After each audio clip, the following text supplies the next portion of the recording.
Okay, let's continue. So by way of introduction, my name is Nick Davis. I'm the chair of the trust, the Redesdale Hall Trust.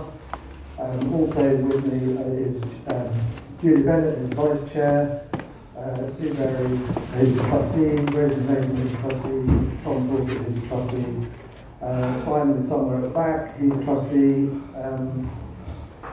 and Dan is going to come along later, I think. Sorry. So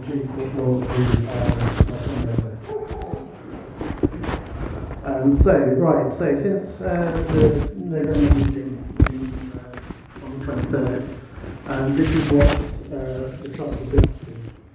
So we've appointed a structural engineering company called the Build Collective, and they've gone through all the past surveys and they've been to various on-site meetings and produced a report on the current state of the building. Some of the illustrations are up at the back.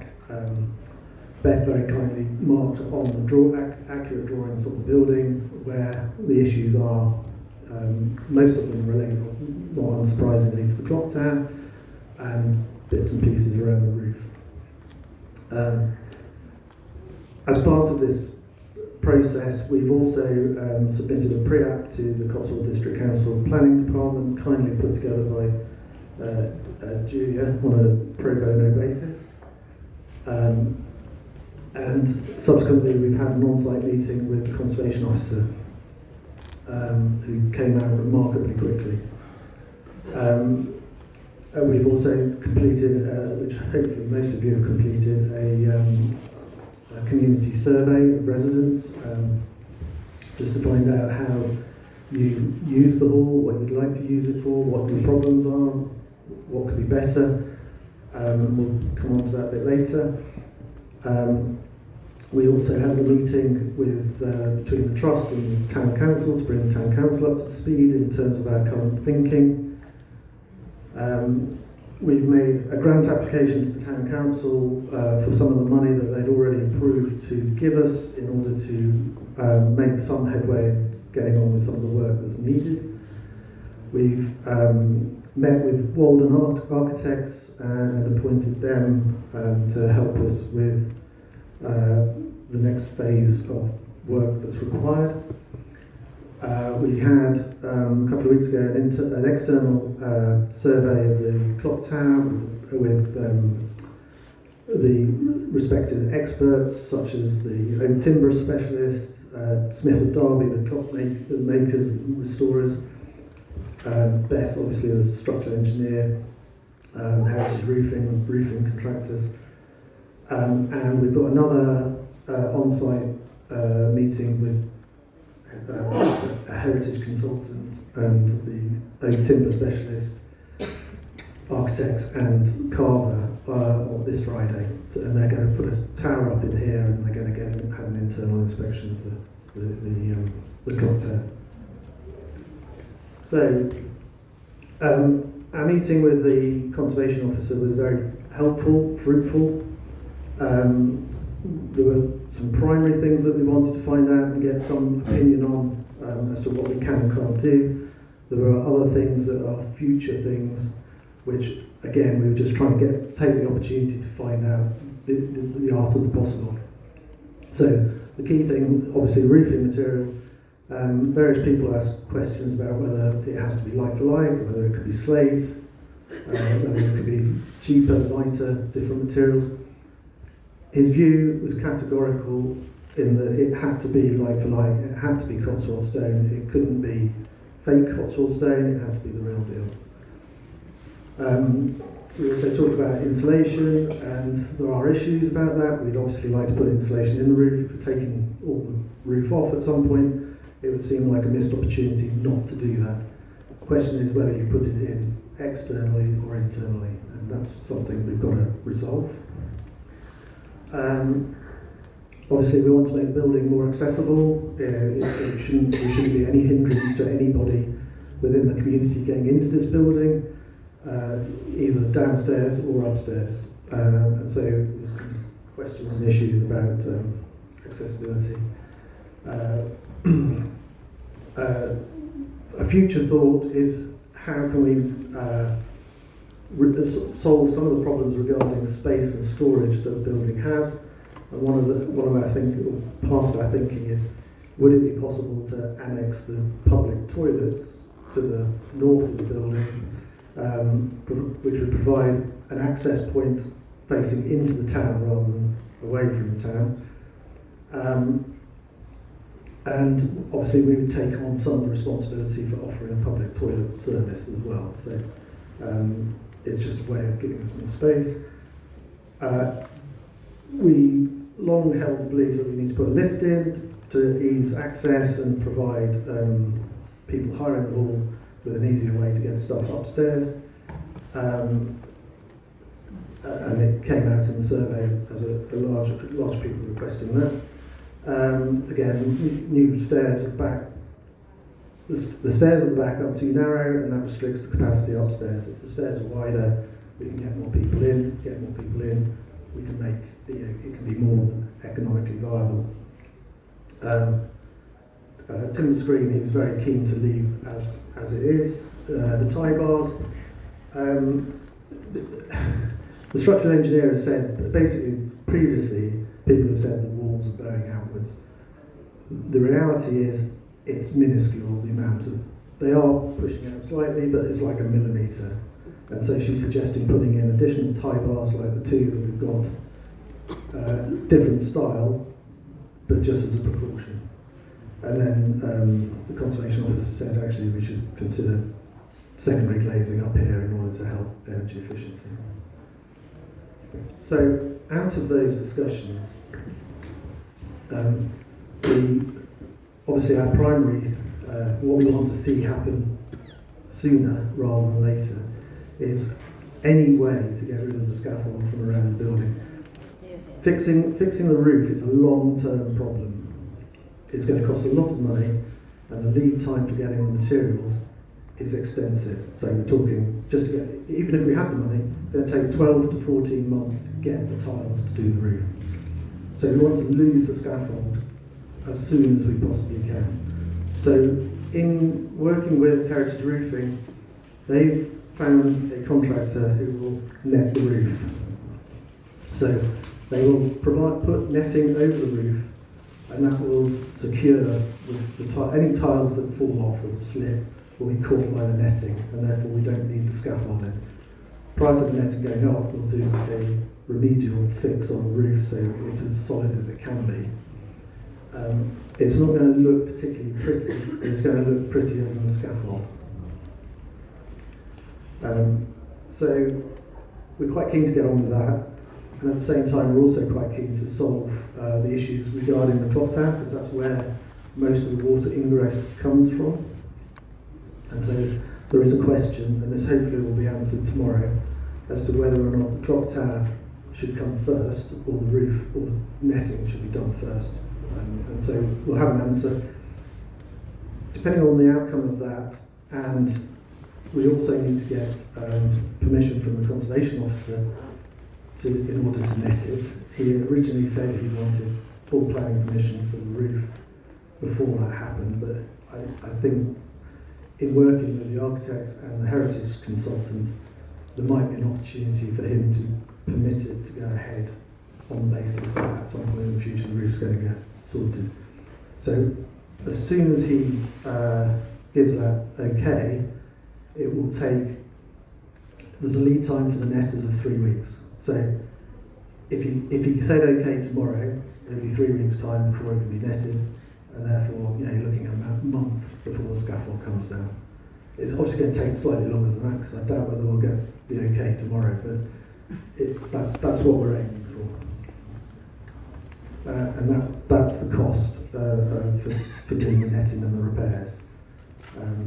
But if you bear in mind the cost of the scaffold for 12 to 14 months, and that's only once we've got funding to do it, then that's an expense that's a big cost saving on what we've already got.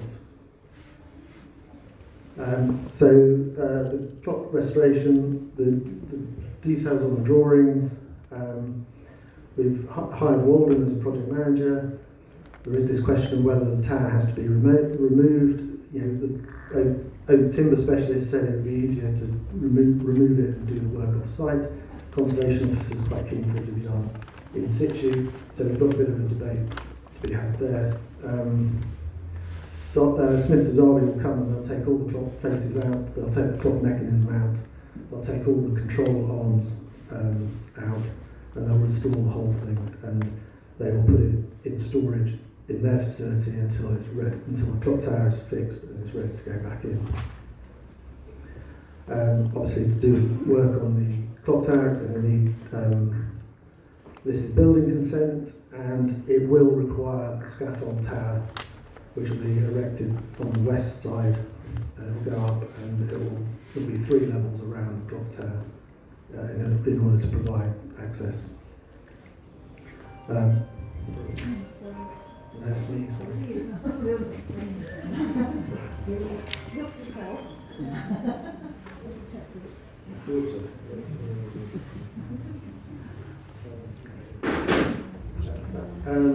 And the hope is that this will be funded by the share of the UU money from CDC.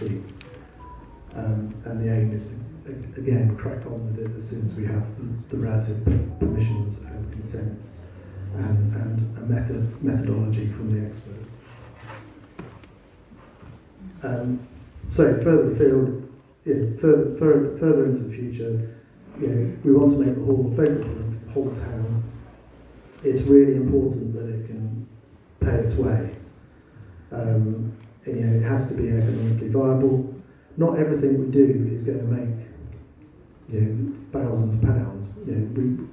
We have to meet our charitable objective, and our charitable objective is to provide Moreton with a town hall, a village hall. And so we're not going to make thousands of pounds from running a tea and cake sale or a jumble sale. So there has to be some level of expectation here. We can do more economically viable events, such as the music events, live music, comedy, the things that we've been trying to put on, and they do make money, and it's all good, but there's a balancing act to be had in order to provide the sort of the facilities and the usual village hall kind of, and events like downstairs, yeah, exactly. So our aim is to obviously make it watertight and safe. We want to make it accessible for all, improve the access, put in a lift, make all the facilities appropriate and suitable for the 21st century. And so, we're looking at things like glazing the archways, putting on an extension, and just generally updating facilities and making it somewhere that people actually want to come. So I'm just going to hand you over quickly to Julie to do a quick fundraising update.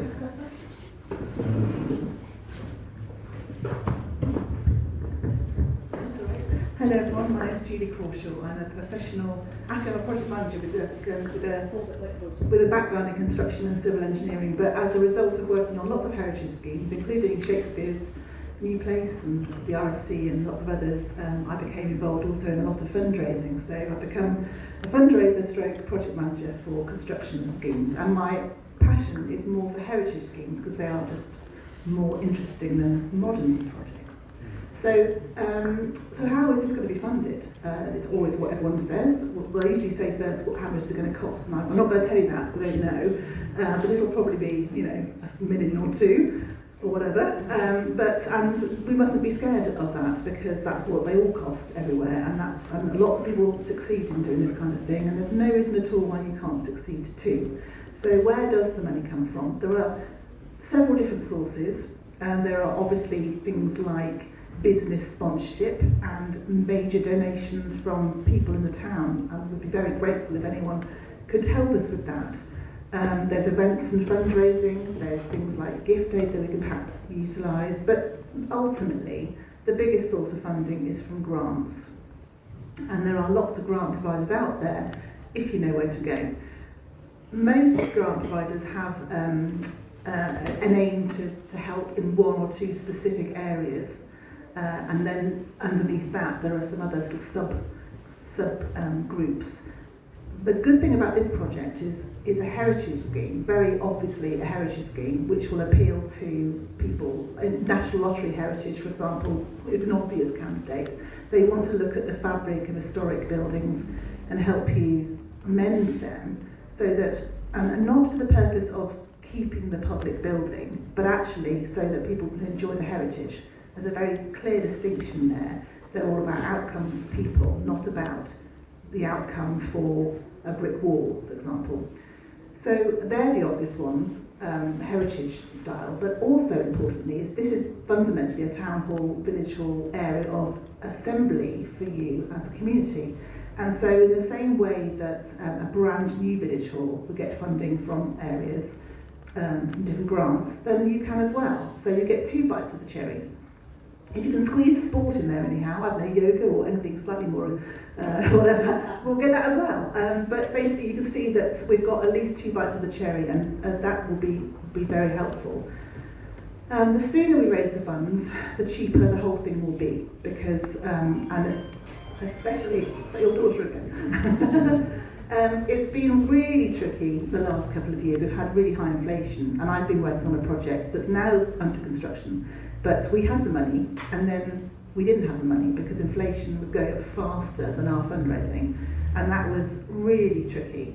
The longer a fundraising process goes on for, the more it'll cost. It'll cost more in keeping all of your consultants going and interest running, but also you lose that, inflation will erode into the funding that you've already secured. So the faster you can do a project, the better. It's possible to phase projects so that you can do it in bite-sized chunks, and that's often favoured by groups, and it might well be the solution here. I would also say though that also costs more in the long run, because every time you let a contract, you have to let the contract with all the preliminaries, all the design, you're paying for that each and every time. So, so the quickest you can raise the funds, the better, and the more you can put in that main contract also, the better. When I say better, I mean cheaper. So what do we need to do to get some funds in from grants? Grant providers need to be very, very confident that you are in a position and competent to deliver a project. They will want to see a suite of documents done as professionally as possible, because you are in competition, huge competition with others around the country, and you need to show a business plan. So as Nick was saying, you need to prove that once this is a lovely, warm, secure building, that it will run efficiently and you can have, you know, it can run moving forward. I think that'll be easy here, because I think you will find that, I think it will be, and it's evident to me that this is required and you will get this building used. It will also need to know that what you're offering is going to be needed by the residents here, and to prove that you have to have an evidence of need document. And the evidence of need is about showing funders that the money they're going to give us isn't wasted. It is genuinely really needed by the community for whatever reason.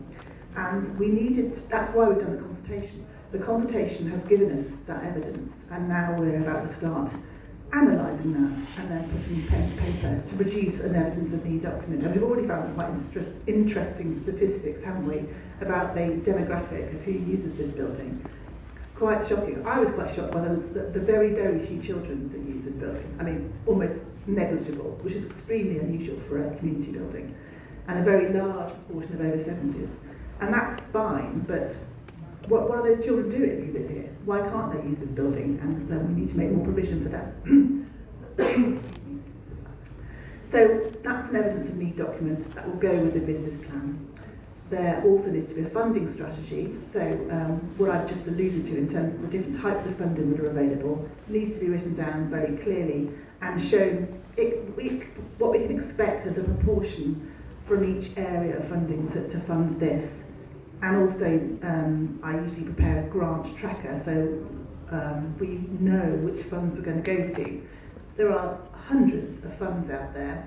They have very specific requirements, and it's no point applying for them if you don't meet them 100%. There's just no point. It just takes time and energy that you could be using elsewhere. So a lot of those funds need scoping to make sure that their outcomes, the things that they need, and they can be things like giving money towards children's activities. They're only interested in children and their welfare, or only interested in social isolation for old people. We've got to make sure that we find the grants that fit the outcomes this building will offer. So we do that for a year or so, and hopefully we'll get some money in, but it won't be quick. The big grants, they start slowly because grant providers want to see that other grant providers are also willing to put some in the pot. They want to be sure that if they allocate some funding in a particular year, that will be spent, because if it's not, it doesn't help them as an organisation. They also want to be absolutely certain that we can or will deliver the project in some kind of time frame that we've agreed with them. So if we start early on, it's very, very helpful to get one grant in the bag, because that grant will be like a snowball and it will get bigger and bigger, and we can get our funding pot up more quickly. To that end, it does help to have support from the local community early on, so we can say, when people want match funding, okay, we've got £50,000 in the bank already, that's match funding for this £200,000 grant that we're applying for. So it's a bit of a dark art, actually, and it's perfectly doable, and it will take time, but we'll have a plan. We have live documents that are updated regularly, so we can keep pushing forward with what we need to do. And when we have the cash, or when we're nearly there, we can get on with the tendering process. So that's that.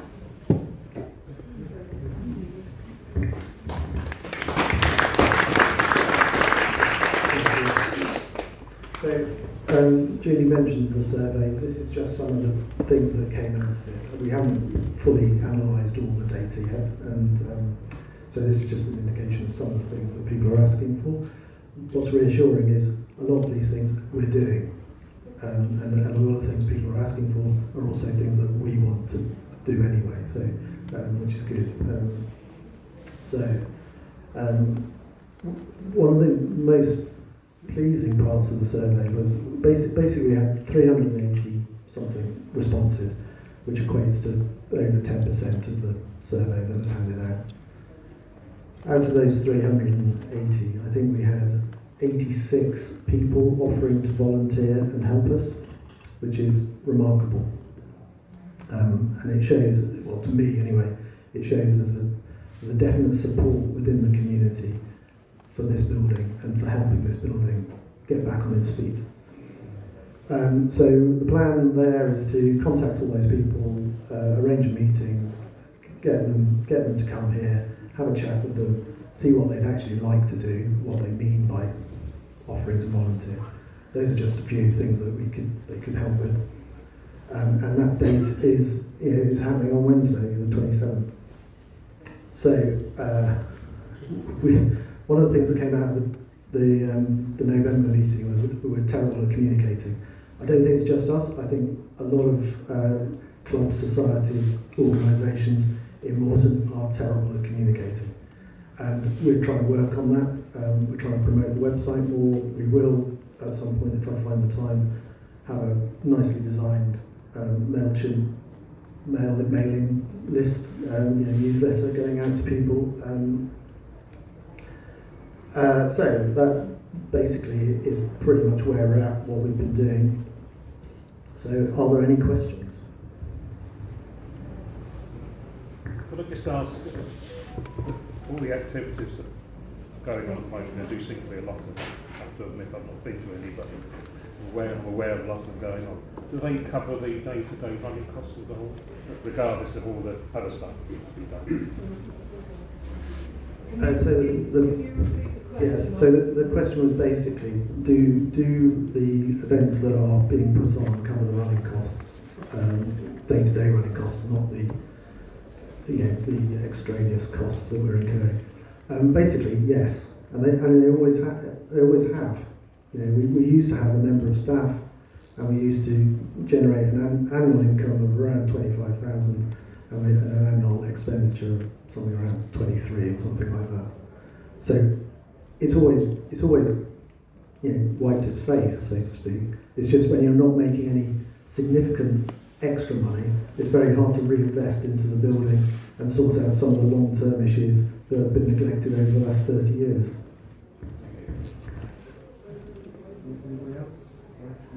Anybody else?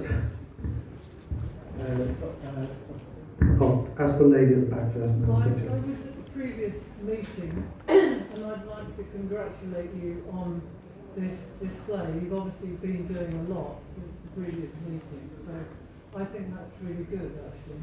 And we've obviously taken on board some of these survey responses as well about including volunteers. Thank you. Thank you. Very kind. Could you repeat next? I'm sorry, it wasn't. The lady at the back was just saying thanks to all the work that we put in. That was just some of it. Obviously, we've been running events on top of all that as well. So we had two live music events. We had a jazz event that was completely sold out, which is fantastic. We did Santa's Grotto. So on the children's sort of point of view, the interesting thing about the lack of children in the survey is I don't think many of them filled the survey in. But 150 plus kids had a fantastic time at Santa's Grotto. 150 parents, slightly less fun. But, and we've been putting on family cinema, so we're trying to we've had films for kids as well, and they've come to that. And we're doing more films for the other demographics too. So there's been lots happening on top of trying to sort of build it. Sorry, go to Alan first. I'm just interested in some of your figures. You mentioned there was a £30,000 for doing the netted or something in an earlier one. There was something about £30,000 grant from the council. 27. At the last meeting, there was talk of a grant of about £160,000 from the council. Let me ask the question first. There was a grant of £160,000 from the council, which council taxpayers paid for. There was a figure up there of 100. Sorry. No, but hang on a minute. I haven't finished my question yet. I haven't finished my question. I know, but what you're saying is correct. You can answer the question when I've finished it. There was also a mention of £100,000 CDC something or other. Can someone explain what all these figures are? Because I'm only interested. I know there's all these things going on. I'm interested in how the council taxpayers of Moreton are actually funding what is needed to be funded. If we've got a professional person that is raising all the money. So could someone answer me the question? I'll try and answer it as best as I can. So the money from CDC is universal undertaking money, which comes from past development, and that was it's somewhat in debate as to the split, but CDC have said that it has to be spent on the transport hub and the Redesdale Hall, so that's all it can be spent on those two projects. So we're staking a claim for 100,000 of that. I think that's fair. Time will tell whether we get it, but if we don't get it, then we can't progress with the clock tower. So it's as simple as that. The transport hub is like 10 years into the future. So I would rather see the money spent now on something that's actually tangible and will solve a major problem with this building. As for the other monies, so there is a chunk of money that is, I think, has probably been pulling away due to scaffold costs, but there's an insurance claim that the council made against their insurance for storm damage to the clock tower roof in the November storms of 2021. So some of that money will be used to obviously repair the clock tower because that's what it was claimed against. The other money the council have agreed to give us, although we haven't been given it yet, comes from the reserves, and that's money that's been accrued, well, over 20 years, 10 years, I mean, a long time. And when I was on the council, when I was on the council, that pot of money was considerably larger than it is now. So, and the reason, and it was allocated to fix the roof. It was never done.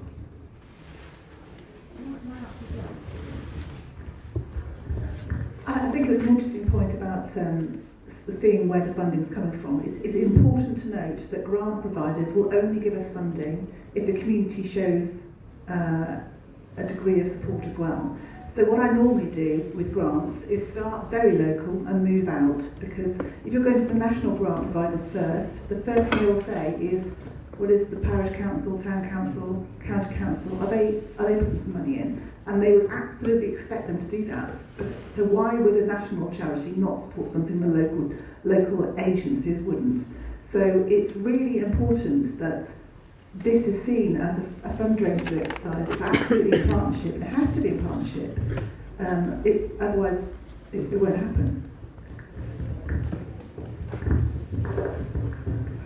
The lady here in blue. Mine was just a minor point about advertising. You mentioned social media. A3 size posters around town are also very helpful. For example, about this meeting, were there any posters anywhere? There weren't any meetings about this particular meeting, but it was mentioned on the survey, so every householder did have a copy of it. We all need reminding, so it's this visual reminder dotted around Yeah, town. with the events that we're putting on, so music events, we do put up posters, and we have A3 posters around the town on wooden boards, and we have A2 posters on the makeshift sign board that we have outside. Yeah, thank you. Take a couple of really boring questions, forgive me. The first is this a registered charity, the trust? Has it actually been registered with a registered number? Yes. Secondly, who has currently legal title to the property? Is it still owned technically by the council or by the trust? Or is it in transition? Because until it's completed, you're in trouble. It's owned by the trust, I believe, although this is... And the title to the property is registered to the trust? No. Because that's one of the things that I've done a lot of fundraising with Julian's House over the years for heritage buildings, and they will call all over those kind of legal points. So currently there are two charities set up. One is the one that was set up in 82, and the other is a charitable incorporated organisation which we set up last year. And the aim is to transfer, basically vest all the assets of one charity into the other. And that will happen. But the difficulty with that actually happening at the moment is to do with insurance. And if we were to get new insurance under the name of the trust, we can't get it because of the scaffold. The town council currently insure the building, but it's a long-standing insurance agreement, and so therefore they can continue doing it. But if we try and get a new insurance, we can't until the scaffold's gone. As soon as we've got rid of the scaffold, so if we can net roof in the next month, then we can progress and get that sorted. But that's the aim, is to move it to the CIA. Is the netting over the roof the best and cheapest way of actually doing what you need to do? It's considerably cheaper than fixing the roof. At some point, has the roof got to be redone? I'm no expert, but the experts have said it's basically shot. So there's about 15% salvageable tiles. What a different way could have been, so I'm led to believe that you could strengthen and reinforce the support you already have there for the netting, reinforce the netting or the grills, stop the tiles from coming there, would be like a semi-permanent job in any case. The problem with just relying on the snow guards, they're not particularly well fixed anyway, but also the tiles can come down and either smash through the bottom of them, which has happened, or bounce over the top. So the netting will actually go around and attach underneath the snow guards, and that's sort of like... But wouldn't the netting be depending on how high it would be to start with, or you've got regulations saying you can't go so high with the netting to stop any tiles from actually bouncing over? The netting goes over the entire roof. Yeah, but at some point in time, it's got to come off again, hasn't it? Yeah. When the plan is to fix the roof, Yeah. but it's the cost of doing so is 300,000 plus. So we've got to raise the money before we can do that. Then we've got to wait for the tiles to arrive, which is another 12, 14 months. So it seems like the best bet to get the scaffold down as soon as we can. Well, technically getting that scaffold this means obviously, appreciate that, but it's a better way of doing that as well. Not that any experts told me. I wish there would, if there was a better way, I wish someone would say. Sorry, Teresa first then was. Can I just go back to this gentleman when he said about precepts Yeah. and council tax? It's all on the website, so anybody can go and Sorry, view I it. can't have Yeah. one. Oh, sorry. So it's all on the website. Can you say that? It's on. Just to clear up any confusion, it's all on the website under Moreton Town Council, financial, and if you go and look at the budget since 2016, you will see the precept asked for by Cotswold District Council, income and expenditure, and the only thing on there for Redesdale Hall is anywhere for those dates between 2.2 thousand and 7,000 for emergency repairs.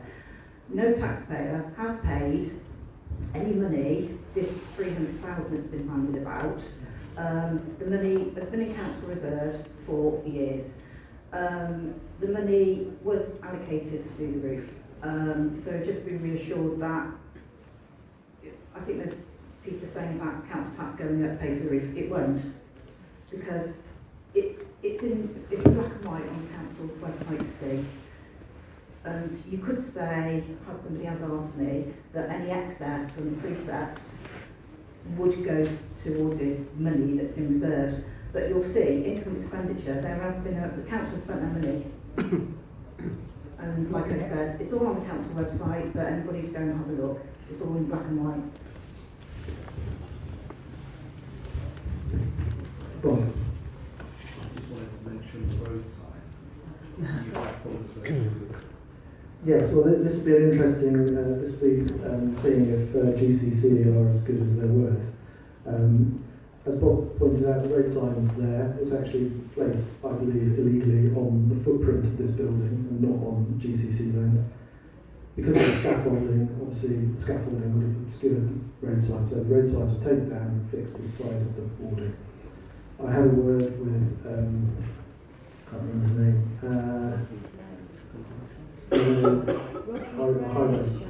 highways guy. Rodri Gray, I had a word with Rodri Gray about the sign, and he assured me that the sign would not be going back and then we'll find an alternative position for it. So in 1-2 months' time, or whenever we manage to get this done, it'll be interesting to see if GCC sticks to their word. Darren. Thank you. I'd just like to say, I think it's a little disingenuous to say that no, because a statement was just made, that no taxpayer has paid money. Ultimately, can I have the mic, please?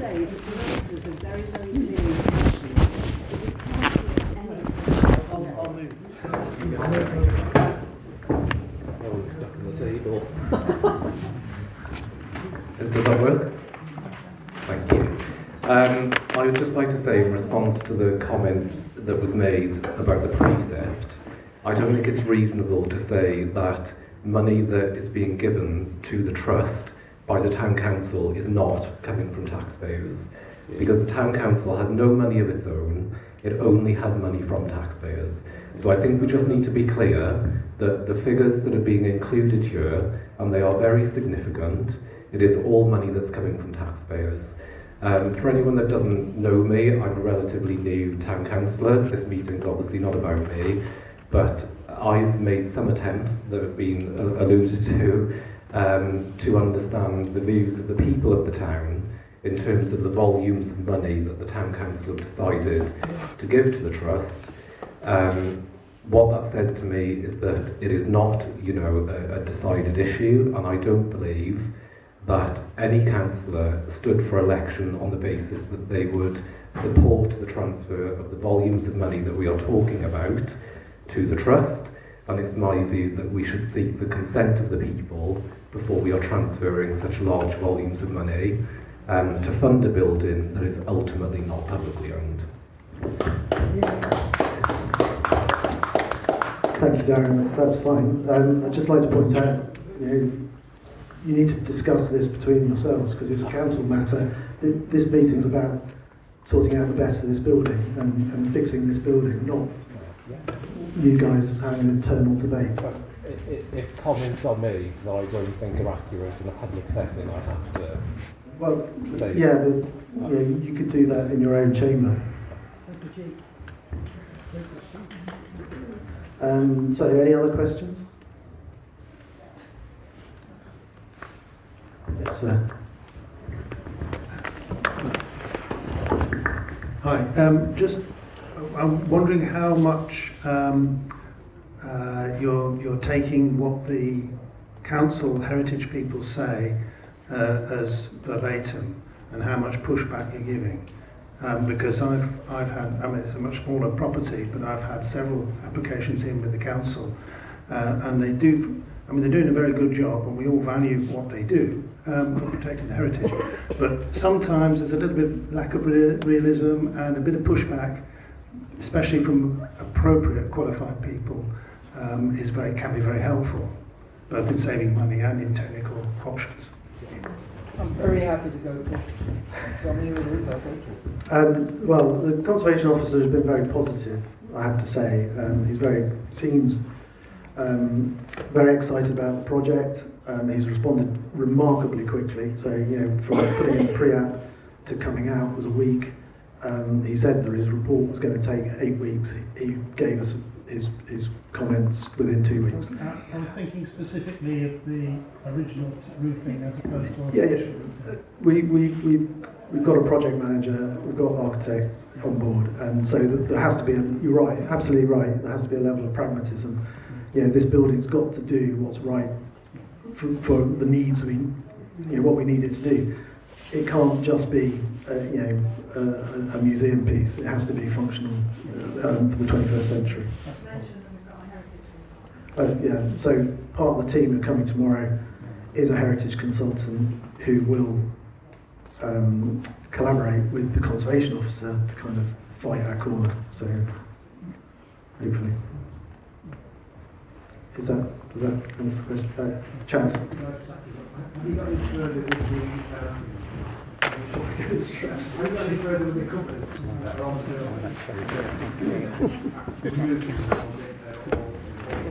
Not as yet. Our primary concern is just getting to a point where we can take the scaffold down, because that will buy us time to sort out a lot of things at no extra cost.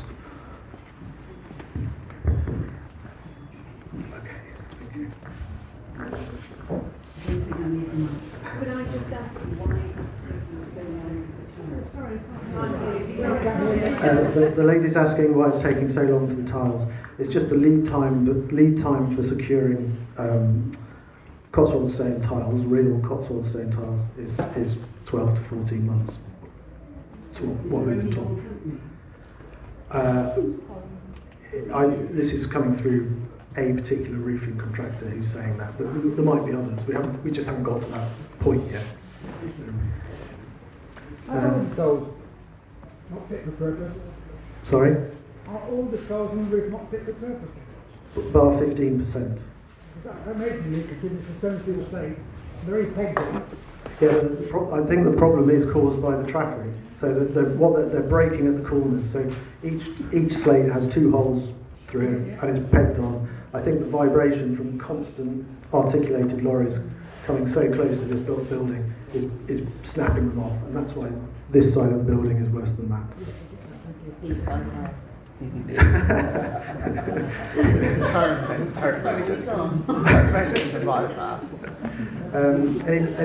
Anybody else like to say anything? I think the conservation officer tomorrow might find that the Cotswold stone slates and the mechanics on that side are natural Cotswold stone slates. These are not. They're the same as the slates that came. Sorry, they're the same as the slates that came off Batsford House, which were donated by Lord Buckingham. and I think you'll find it's sandstone. They are. It's a mix of lime. Yeah, yeah. No, I just thought I'd clarify that. They're still broken. They still need replacing. Yes. Yes. Yeah. Yeah. I mean, everything with this project is quite difficult, so it'd be no surprise. Anybody else got any questions? No. Well, okay. So before I let you all go, we're going to. So quickly, the last slide is. So these are the upcoming events that we've got coming up. So largely films at the moment and a comedy night. There is going to be, and we haven't put it on here because we haven't got the dates confirmed, but there is someone who wants to do a fairly regular Northern Soul night and 80s kind of dance-a-thon type thing. So all our events are listed on our website. Where tickets are purchased, they can be purchased through our website as well. And that leaves us just to do the ticket, to draw the tickets for the free cinema, draw the raffle, I guess. For consultation cinema tickets. Free cinema tickets.